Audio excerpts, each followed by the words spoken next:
Well, good morning and Happy New Year to everybody. Do you want me to have a Happy New Year? Happy New Year. Thank you very much. I appreciate that. You know, you guys had a good Christmas. Hope that was well for you. And man, I've got the new year coming up quickly. Like, how many of you thought 2018 just like blew by? Like, oh my goodness, like, yeah, no, others in you're like, man, it didn't go very fast at all. Like this, it couldn't end fast enough, you know. But, you know, we're not done with 2018 yet. You probably looked over to my right over here, and you see all these balloons up in the air that are there, and they're going to be part of our service today. And hopefully I'll give some good language to that. We're going to invite our kids to come down and participate with us as they're upstairs doing something similar. And I want to, you know, because what we're going to end up doing at the end of this service is writing some things down on there that we ultimately want to give to God, which is kind of what my message is about this morning. It's about letting go by hanging on. I know that doesn't really make sense when you say it. How do I let go of something if I hang on? But we're letting go of one thing, but hanging on to the Lord and another, that He will help you. So I'll give you a little bit more understanding of that as it's come up. You know, as I was getting ready this morning, I was making a couple of changes to my message, and I Googled this. I was like, I was curious about how many verses in the Bible had encouragement in it. And I don't know if this was this exact accurate amount, but I came up with it was like the first link. It said 107 encouraging verses in the Bible. I was like, wow, man, that's actually, there's a lot in there. I just want to read a couple of them to you just to kind of give you an idea, because I want this service today to ultimately be very encouraging to you. That you'll get up at the new year and face your new year with all the encouragement that God would want you to have, so that you can go accomplish everything that He has for you and your family. And so just let me read a couple of these. In Philippians 4:13, it says, and it opened up my flashlight, so let me go back to that. All right, Philippians 4:13, it says, I can do all things through Him who gives me strength. That's a pretty familiar one, right? How many of you cried out that verse this year? Like, I can do all things. Yeah, a lot of them. How about Isaiah 41:10? Fear not, for I am with you. Be not dismayed, for I am your God. I will strengthen you. I will help you. I will uphold you with my righteous right hand. Anybody ever come across that verse? Yeah, we got some people in here. That verse has meant something to you. Deuteronomy 31 says, be strong and courageous. Do not fear or be in dread of them. For the Lord your God who goes with you, He will not leave you nor forsake you. Man, what a great verse that is. I'm going to read a couple more here. It says in Isaiah 40, but they who wait on the Lord shall renew their strength. They shall mount up with wings like eagles. They shall run and not be weary. They shall walk and not faint. I'm envious of those people. Yeah, man, it's like, Lord, I need that. I could use that encouragement. I'll read one more to you in 1 Corinthians 10. No temptation has overtaken you that is not common to man. God is faithful, and He will not let you be tempted beyond your ability, but with the temptation, He will also provide the way of escape that you may be able to endure it. Those good, encouraging verses. I really thought this year I'd like to take maybe these 107 myself, and I'm going to try and journal on them during the year this year and need some encouragement. Because when you think of encouragement, I'm going to put up a couple pictures. Maybe you think of this. This first one's kind of this flowery field, and maybe you're just kind of walking through the field and just kind of, I feel so good. My life is good, and you know. But you never really give somebody an encouragement. Like if their life is really great, you're like, hey, have a greater life. Right? I'm so happy. Well, let me encourage you. Would you just be happier? I mean, encouragement for me comes at times in my life when what? I don't need it. Oh, no, when I need it. It comes when you need it. And you don't always realize you need it until somebody tells you, or the scriptures, and you're not necessarily wanting to hear it when you hear it. Right? But I find that I need encouragement. And so, I kind of had this picture of somebody in the Boston Marathon, and they're like, you got this. How would you like to have somebody at the bridge going across Cape Coral, and you're going to work on morning, you got somebody there going, you got this. You know you didn't get all your hours during the week, and there's somebody out there who goes, just trust God. He's going to get you through this. I mean, I would love, man, what a good little ministry we could have. Somebody just doing some signs out by the road, just encouraging people. But when you look at the other side of this, I know there's some lady smiling, and you got on the other side of this runner who's probably getting ready to throw up, who's got a cramp, don't know if they can make it the last mile, and the last thing you look up is somebody smiling, going, you got this. Just try harder. You can do it. God's with you. And you don't know. And that runner's like, I don't know if I'm going to make it. I don't know if I'm going to make it. And in that moment, you don't know if that encouragement is going to pull you through. You don't know if that encouragement is going to get you to a place where you can look back and say, wow, I can't believe I made it through that. So I want to talk about a couple of things this morning. Ultimately, we're going to talk about learning how to let go of something in our life that we can look forward. But I thought we could look back together just in a brief snapshot. I know Pastor Jamie kind of gave a couple of things that we did this year. But there's two things that happen where there's two parts to this. I'm going to talk about things that we did as a church, but I want you to understand and know that everything that we did as a church is compiled and comprised of people in their lives. That people showed up just a few days ago at our white Christmas, and I guarantee we had people at that service that maybe some of them, their life was going great, and for others, it was just falling apart at the seams.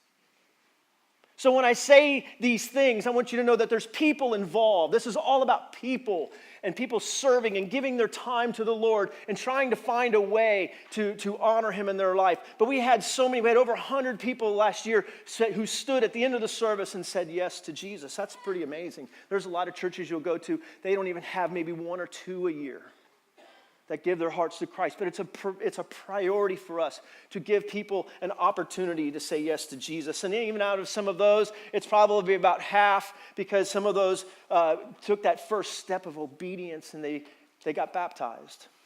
We have small groups that meet. We work tirelessly to provide a place of community so that people can find a place to come and connect to people and whatever's going on in their life, that they could get some prayer or offer encouragement to somebody else and building relationships. On Thursdays, we do dinner church, and we have a meal for our people that we don't charge them, that they talk a little bit over the kitchen, and we serve probably 250 meals a week to our community for nothing. And they come to us in those services from all different places, and just not only literally in different places, but different places in their life. Some of them, things are going okay. Some of them are holding on. Some of them are near homeless. Some of them are just desperate. And we do a dinner church for them. We do movie night. I figured it out. We almost 5,010 movie night this past year, twice a month. That's pretty cool. All of these are really good. But I was just thinking about that because we give them a free hot dog, we show a movie, but a lot of those people are some who come and say yes, and some of them are baptized, and some of them become part of our small groups. And so we try to do events that ultimately connect people to people that we can offer them and help them understand that Jesus loves them. We do bike night, Halloween outreach. The only time of the year that people will go outside and talk to each other. Think about it. And we're like, we're missing out on something here. They don't do that at Christmas. They don't do that at Easter. But on Halloween, everybody can be neighbors. Who figured? So we gave out over 5,000 hot dogs, just blessing people, inviting them to church, and having a good time. And then we had men's retreats. We had women's retreats. We had Father's Day and Mother's Day. We did an Easter service. And I'm talking about these aren't little things like, Mother's Day comes, and we just like, hey, let's have a message. I mean, we go all out to impact our community. For a men's retreat, we leave exhausted, hopefully, to connect people in their personal lives and their personal relationships to God. We did SOS. We took our students to Miami, and they hung out in the inner city, and they were able to serve and give back in a way to help them know that, man, God loves all different kinds of people, and He wants to be a blessing to them, and God used them and changed their lives and their hearts doing it. We did VBS, where over 50 kids came to Christ, and we changed families, and we were blessed to watch God begin that journey in some of our students. We did the kitchen remodel, which we've talked about. We did servant evangelism. We even did White Christmas, man. And just that, if you think about that whole list in the sense of planning, it should exhaust you. But all of these things, when we dreamed about it at the beginning of the year and we began to talk about some of these things, which you don't want to miss next week, because I tell you what, we're dreaming again.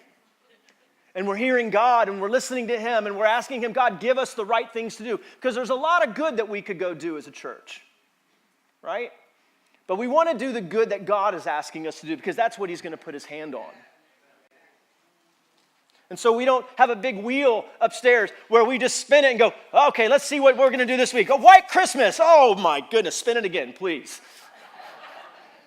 VBS. Are you kidding me? 5 straight days of standing at the door and going, it's just like, man, spin it again. Let's do something easier. Oh, man, these are things that we think through and we're willing to put the hard work. But again, I want to come back to you that these are moments that are built around people and their lives and what God is doing in their life. You know what? 2019 is almost here. Just a couple of days. And nothing we can do can stop it from coming.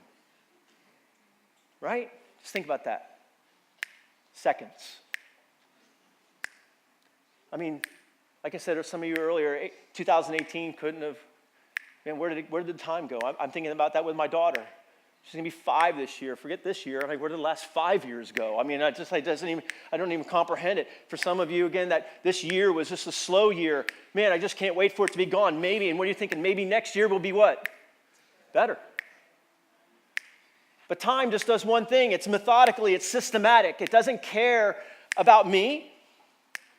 It doesn't care about you. It doesn't care about my health or your health. It doesn't care about your family. It doesn't care about your friends. It only knows how to do one thing, which is methodically to continue forward. Even the last service, I had 30 minutes to preach, and I don't know, but somewhere I felt like they were going like this, because I'm done 10 minutes ago. Great. But time doesn't really move faster or slower. It just methodically moves. And how do we make the best of the time that God gives us? I realize at the beginning of the year, there's a lot of these in it.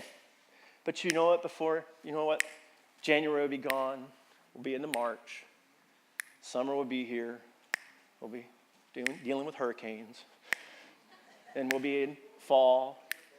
And then you know what? We'll be doing another White Christmas in 2019.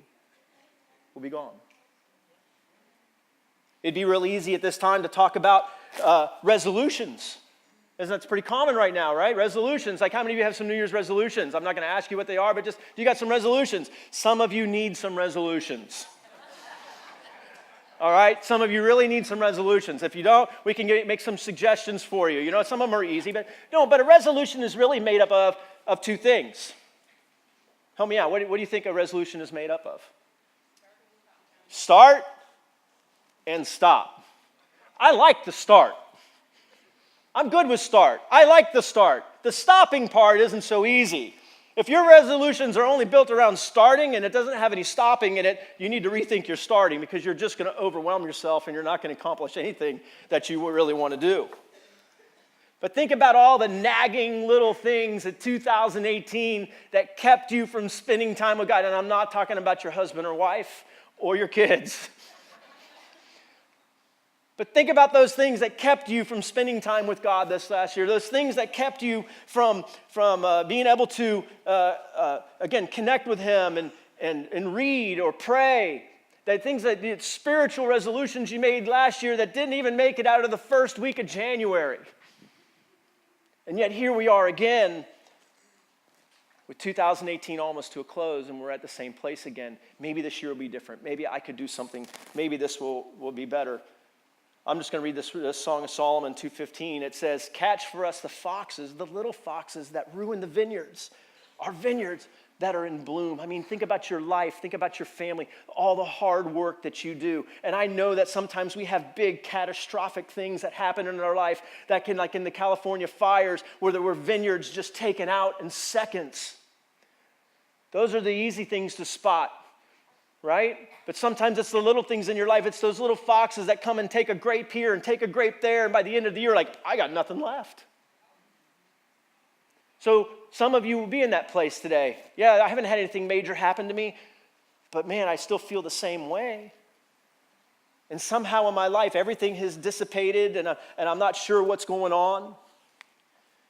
All we can try to do is to continue to do better, right?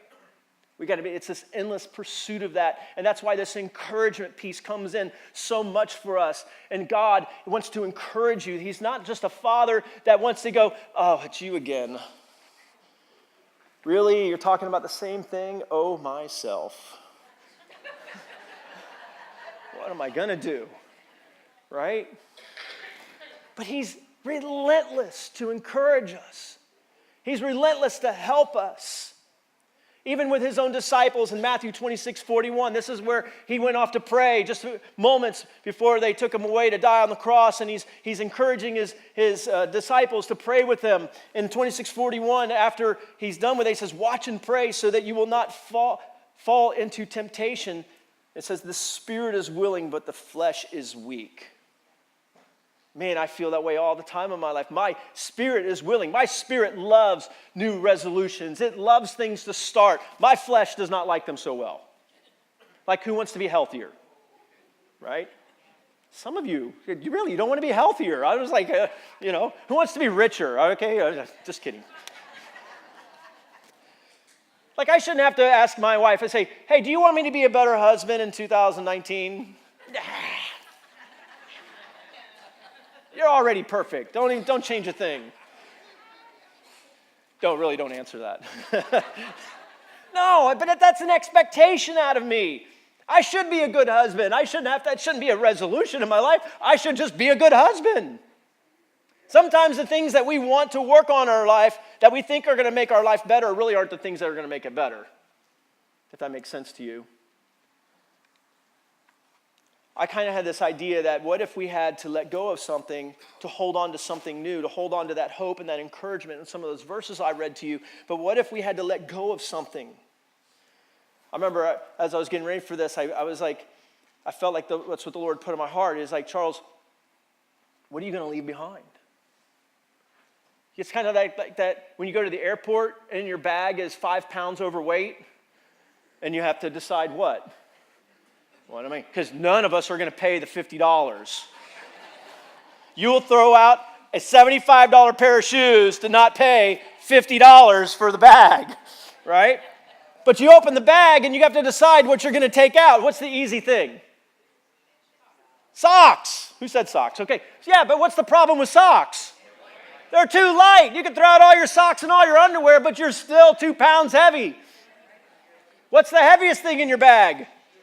Shoes, yeah, but some of you ladies, I'm not giving up my shoes, sorry. Honey, you can throw out all of your underwear and your socks and your pants, but I'm not giving up my shoes. Ain't gonna happen. But what if we had to give up something that we couldn't bring into 2018? I know that analogy is like you could go wherever you're going and buy whatever you need and you can in that place, but what if you truly had to let it go forever? And I remember God kind of putting this like, what are you going to give me, Charles? And then I had this moment of, I don't know, I was just out of my mind. Maybe it was just late. And I said this to the Lord, and I said, I don't know, Lord, what do you want? And then I said, I think I just said that to the Lord. Lord, I'm taking that back. Let me offer something to you that's easy and might be helpful and might be beneficial to my life, but maybe I was in my right mind. Maybe that's my spirit talking, my spirit who that likes to do those things. It was saying, I don't know, God, you pick something from my life. What do you want? You point something out of my life and I will be obedient to give it to you. Wow, I just can't, can you imagine? I mean, it probably scares some of you that if you could have that kind of courage to say, God, here I am. You see my family, you see my work, you see my kids, you see my finances, you see everything, you see my health, you see all of these things in my life. What do you want? And it's yours. I'll give it to you. That's a pretty brave thing because sometimes God puts his finger on something that he sees that we don't see. The thing that I think that is tearing me apart in 2018 or coming up in 2019 isn't the thing that's really the problem. And I think just because, okay, God, I'm going to try and journal more. I'm going to try and spend more time reading my Bible. Those are good things. Those should be things that are in our life anyway.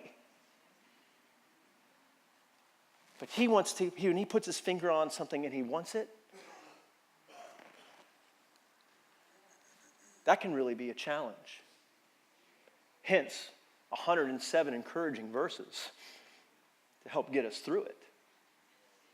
I want to share with you guys a personal story of mine that, for me, I remember going through a really tough time in my life. I had been deeply wronged in my life, and it caused me a lot of wounds and a lot of pain. And honestly, I didn't know if I'd make it. I didn't know what my life would become after this, and I was really struggling. You know, that kind of pain that just wrecks you. That kind of loss that just wrecks you. That kind of situation that it's not your friend and it doesn't care about you. It just wrecks you.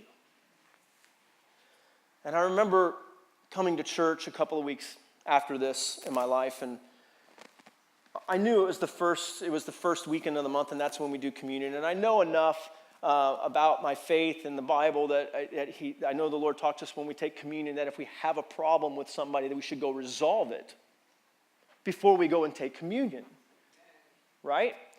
And I don't know why I came. I should have stayed home. That's what I should have done. I should have just stayed home, and I should have just said, I'm not going on communion because I don't want to deal with this in my life yet. I'm not ready. And so I remember I come up and I take communion. I was just having this moment. I'm thinking maybe God will let me squeeze by and he won't call it out on me or something like that. But this is what he says to me in that moment. He says, in my heart, I want you to forgive them. Now, being all spiritual and being a pastor at the time, this was my response. And it's probably not what you think. This was it. I said, already? Like, Lord, it's only been like 3 weeks. Like, come on. Are you really asking me already to do this? I don't understand. I mean, you know what I went through. You know what I went through. You know how hard this was. You know how hard it was to come to church today. Do you know how hard this is? And he knew. But he put his finger on something in my life, and I didn't even know what this was going to do to me. Kind of like being in an accident and 5 years later, like, man, my neck is hurting me. And over time, the wounds set in, and you really begin to feel the effects of what you were. I did that. I got in an accident on Sanibel. Somebody rear-ended me, and I was just sitting there. And it was 10 years, 15 years later that I began to feel the effects of that accident. Even this day, when I put one of my guitar straps on, if I'm wearing it more like 20 minutes, I feel those same muscles begin to tense up. And it's all from that event that happened in my life. But God looked at me and he put his finger on something, not because he wanted me to struggle, not because he wanted me to feel the pain or have to work through something that was going to be hard for me. He put his finger on it because he loved me. And I was in that already. Are you kidding me? Already? And I'm just complaining in my heart. And what he said to me next just transformed my life. In fact, if I hadn't come that morning and I hadn't heard him, I don't know that I'd be standing here today doing what I'm doing. I don't know. But this is what he said. He said, in my heart, I felt like he said, Charles, I'm not asking you to feel it.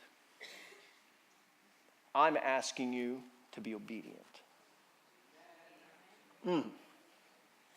Okay. And something inside of me, I was like, so you're telling me I don't got to feel it? I can do that. You're telling me it doesn't have to be a warm, fuzzy feeling inside of me that somewhere now I'm going to have to invite them over for dinner and do all this stuff? You're telling me I don't have to feel it. I just have to give it to you. He's like, yep, that's what I'm asking you right now. I said, I can do that. And in that moment, that was the beginning for me of God putting his finger on something in my life that I knew he knew that in the future, how hard this was going to be for me to work through. And he did me a great justice that day. But if it wasn't out of my own obedience, I had to choose to let him have it. I had to choose to give it to him. And that's kind of the heart here, is we have this thing in our life that if we give him permission to put his finger on it and say, I know you think you got to work on this, but I want to work on this. And let him have it. Not give it to him and wait till you think he's out of the room and you come back and you pick it back up and you take it with you. But to let it go. To let that thing go in your life. I love in Isaiah 1:18 where it talks about, he says, come let us settle the matter, says the Lord. And this is where Isaiah has this vision, and King Uzziah and all the different kings of the time, and they were being a rebellious nation at the time. And I mean, it would just be easy for God just to put his thumb on them and his finger on them. But man, he loved them. And I just wanted this as encouragement. Do you know that God he wants to talk to you about those things? You think he wants to be hard on you? He wants to rub your face in it? He wants to say, well, just in case you haven't known, you sucked at that, and I really wanted to point it out. That's not his heart. He wants to listen to you. He wants you to be a part of it. Now, don't confuse that where it says, come, let us reason together, that somehow you're going to convince him that you're right. It's not like he looks at your life going, well, I didn't know that side of the argument. Oh, myself, what am I going to do now? That's not his position. He already knows. He knows what's better for you. But at least he's giving us the opportunity to come and hear his side of it. Maybe some of you have said this as a parent. Don't do what I do. Yeah. That's not God's heart. He'll never ask you to do something that he didn't do. He'll never ask you to give up something for his own benefit, and it's a selfish reason, or he's trying to manipulate into something. He only is going to do that for you, for your protection. It'd be similar if a kid is sitting there and they're doing something that's dangerous, and you see it. Yeah, I got to get that out of their hands, son. Drop it. Just drop it right now. No, but I don't feel it, Dad. I don't really feel like drop it right now. Just drop it. And that's how he is. The Father is. He's like, son, you don't know, but if you hang on to this unforgiveness, it's going to destroy you. Now, you might make it through 2019, but you want to have a better 2019? Or you want to have a long one that's super hard and it's filled with depression, filled with all these things that you didn't need to take with you? But I love it that he is a Father that loves to understand our heart. And maybe you're in that place today. Maybe you've got that one thing. Maybe God's already given you an idea of what that is, that you'd be willing to give it to him. And for the time to say, God, I'm gonna write that thing on this balloon. And when that thing flies out, I'm done with it. I'm letting go. Once you write the balloon and you send it out, which is why it's a balloon, and it flies away, you can't go get it. Maybe you could track it down. Maybe you'd be like, I got to get that balloon back. You know, you're renting a boat and going over the Gulf, and you're like, it's coming down. I think, that's our nature. Our spirit's willing, our flesh is weak. But if we'll trust him and lean on his encouragement and lean on the things that he's going to give you to help you, it didn't mean when I gave that stuff to God that it was going to be easy. Because there were times it was super hard. But I had made friends with my unforgiveness. It was like I made friends with a bee's nest. Because there was a part of my heart that I liked the empathy. I like people feeling sorry for me. I like people looking at me and saying, it'll be okay. I like the encouragement from the side. And that became helpful for me. And sometimes when we have to move past it, we have to let go of that. And we have to move on in our life. And sometimes we get stuck there. And we become friends with the very thing that's destroying us. And I know for some of you, maybe it's not unforgiveness. From you, it might be. That story might be just what you needed to hear. But all of us have that thing in our life that if we said, God, what do you want? I'll give it to you.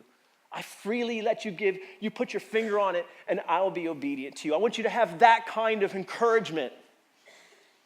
Because it says in 1 Samuel, does the Lord delight in burnt offerings and sacrifice as much as in obeying the Lord? To obey is better than sacrifice. To heed is better than that of the fat. Man, my willingness or my spirit, it loves to offer up the things that I think are pleasing God. God, I'll try harder. But my obedience in that day and in that moment was better than my sacrifice. It opened the door for good things to come. It opened the door for God's blessing to pour out on me. It opened the door for healing. It opened the door to stand again in my life and have vision for it. So I want to leave you with this. I want to leave you with hope for your future. And I'm going to read a verse out of Lamentations 3. I know the first part of this is kind of heavy, but it's very appropriate for what I'm talking about this morning, but I'm promising you it ends really well. It says this in verse 17. It says, I have been deprived of peace. I have forgotten what prosperity is. So I say my splendor is gone, and all that I had hoped for from the Lord. I remember my affliction and my wandering, the bitterness and the gall. I well remember them, and my soul is downcast within me. You would think if that was where the chapter ended, we're in trouble. But it doesn't end there. Look what it says. Yet. This is where the music starts beating in. You know, if this was a movie, this is like where the anthem is beginning to raise, and that fire that's in you, that's almost out, the thing that is taking you down isn't quite going to do that because God's going to come in and save the day with you. And he says, yet this I call to mind, and therefore I have hope. Because of the Lord's great love, we are not consumed. Because of his love, I wasn't consumed. I could have been consumed in unforgiveness. If I had let it fester in my life, I'd have been consumed by it. And what good would I have been to my family? What good would I be to my friends? What good would I be to the church? What good would I be? But because of his great love, I was not, and you're not consumed. Or his compassions never fail. They are new every morning. Great is your faithfulness, I say to myself. The Lord is my portion, therefore I will wait for him. The Lord is good to those who hope in him, to the ones who what? Seek him. So give God permission. We're going to encourage you to think about it for a second, and we're going to open up the doors.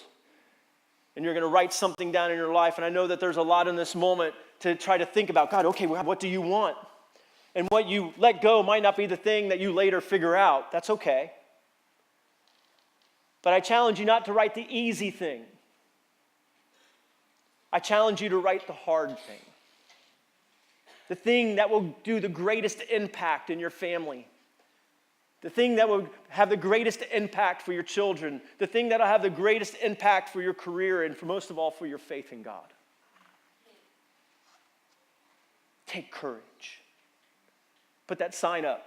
That picture of the lady at the race. So here she is. She doesn't know what she's doing it this morning, but she's saying to you guys, you got this. You can do this. Take some of those 107 encouraging verses and apply them to your life, and I promise you that God is going to do amazing things with you in 2019. Enjoy every second he gives you. Don't waste them. Make every one of them count. With that, I invite you to stand. Jason's going to open the door, but just take, as you're over, you can work your way over. But just want you to write down that one thing, or if there's a prayer or something that you want to put on, then you can go ahead and do that. You want to hold on to them, okay, and go out. We'll release them in a prayer together. We're going to bring the kids out. They'll have a special little zone. So parents, if you see your kids, if they're first grade and up to fifth grade, they will be out here. At the end, you'll have to go get them. Don't forget them here, okay? I have forgotten my kids here, okay? It happens. So let's do that together. You guys can work your way over, and we will join it again outside.